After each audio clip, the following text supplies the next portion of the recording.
Sehingga Bapak dan Ibu sekalian, makanya nggak heran zaman dulu umur 17 tahun, 18 tahun sudah jadi ulama besar.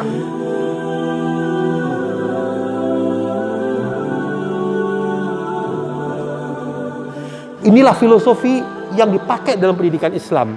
Ajarkan anak Islam, ajarkan akidah Islam sesuai umurnya, adab-adab Islam, ibadah-ibadah yang harus dia lakukan, mulai dia tamyiz, mumayyiz. Dan anak itu sudah harus siap untuk memikul tanggung jawab begitu dia puber. Ini konsep pendidikan dalam Islam.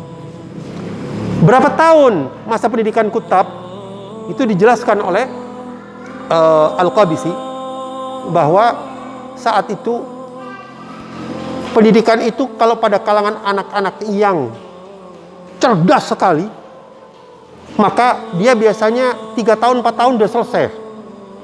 Kurikulum pendidikan itu sudah selesai. Kalau pada yang tengah-tengah itu butuh waktu sekitar 6-7 tahun. Pada yang lamban itu butuh waktu 9 tahun. Ya. Jadi kalau dimulai dari umur 6 tahun, kira-kira 9 tahun sudah waktu usia puber. Pas seperti itu. Itu buat yang paling lamban. Nah, sekarang kita akan menginjak apa materi yang diajarkan dalam pendidikan saat itu untuk ta'lim musibyan. Pada saat itu yang diajarkan, kata Al-Qabisi, walaupun ada 4 tipe dari Kutab saat itu, semuanya mereka sepakat bahwa menjadikan pendidikan yang utama adalah Al-Quran. Pendidikan yang utama adalah Al-Quran. Ya, pada masa ini anak dibiasakan dengan Al-Quran, mulai belajar membaca, mulai di situ kemudian belajar menghafal Al-Quran, ya, kemudian sampai kemudian memahami Al-Quran, ayat-ayat, ya, bagian-bagian dari Al-Quran yang sesuai dengan umur mereka dalam punya dimensi tarbiyah pada diri mereka. Nah, ini pada ketika usia itu. Jadi yang disepakati semuanya adalah satu adalah Al-Quran. Kemudian yang kedua, apa yang menjadi konten pendidikan saat itu? Untuk di daerah tipe yang kedua, yaitu yang ada di daerah tipe ketiga dan keempat, di daerah Afrika dan di daerah Andalusia, ya, maka semuanya mengajarkan kepada mereka adalah pendidikan bahasa Arab. Pendidikan bahasa Arab. Kenapa yang di daerah Maghrib, di daerah Masyrik, ya, tidak ada, di daerah Masyrik tidak ada, karena di daerah sana mereka sudah berbahasa Arab. Dan bahasa Arab saat itu adalah bahasa Arab Fusha. Bahasa Arab mereka bahasa Arab Fusha, sehingga mereka tidak perlu belajar lagi. Ya. Mereka tidak perlu mempelajari lagi untuk anak-anak. Tetapi yang di daerah mereka, di daerah yang semakin jauh dari masyarakat Arab, di daerah Andalusia, maka mereka menjadikan pendidikan bahasa Arab adalah kedua setelah Al-Quran. Ya. Kenapa?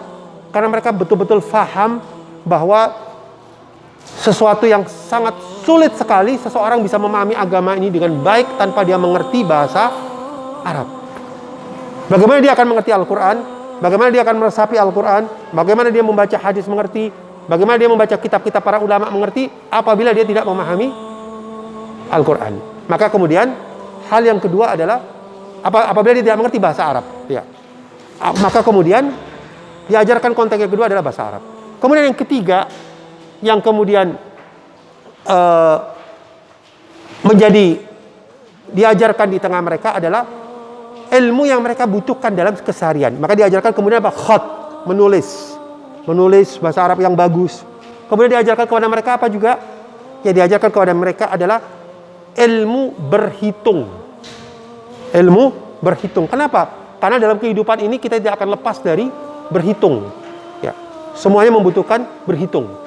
Ya, nggak mungkin anak ibu nantinya hafal Quran, tapi disuruh ke minimarket beli barang nggak bisa ngitung tuh berapa kembaliannya, berapa yang dibutuhkan, nggak mungkin gitu kan. Nah, dia butuh dalam hidup ini nggak bisa dipisahkan dari berhitung. Berhitung dasar itu dibutuhkan. Nah, maka itu kemudian menjadi materi yang wajib pada mereka semua diajarkan ilmu berhitung tadi itu. Nah, sudah sampai di sini, maka mereka menyelesaikan pendidikan tadi. Ada di antara mereka yang betul-betul mumtaz, 4 tahun selesai. Contohnya siapa? Misalkan Abdullah bin Abbas. Abdullah bin Abbas itu 10 tahun sudah hafal Quran, Bu. 10 tahun hafal Quran. Ya. Nah, ulama besar seperti itu. Mereka 10 tahun selesai pendidikan Ta'limus Sibyan. Nah, sekarang saya akan menunjukkan keunggulan sistem ini dibandingkan sistem sekuler. Di mana letaknya? Di mana letak barokahnya? Kata Al-Qabisi, begitu seseorang menyelesaikan pendidikan Ta'limus Sibyan, maka dia akan melanjutkan, ya, tergantung kepada bakat anak tersebut. Di antara mereka ada yang bakatnya menjadi pedagang, maka selesai Ta'limus Sibyan, begitu mereka sudah puber, ya, sudah dewasa, balik, akil balik, mereka menekuni perdagangan. Ya. Begitu mereka selesai masa Ta'limus Sibyan, di antara mereka yang bakatnya jadi ulama agama, ulama Islam, maka mereka memperdalam Islam. Ya, kalau yang bakat tadi itu, yang bakat jadi ulama, rata-rata mereka sudah hafal Quran ketika masa kutab. Sehingga apa? Mereka kemudian melanjutkan untuk memperdalam. Di antara mereka selesai langsung pergi ke ulama fulan, syekh fulan ahli tafsir. Belajar tafsir dari dia.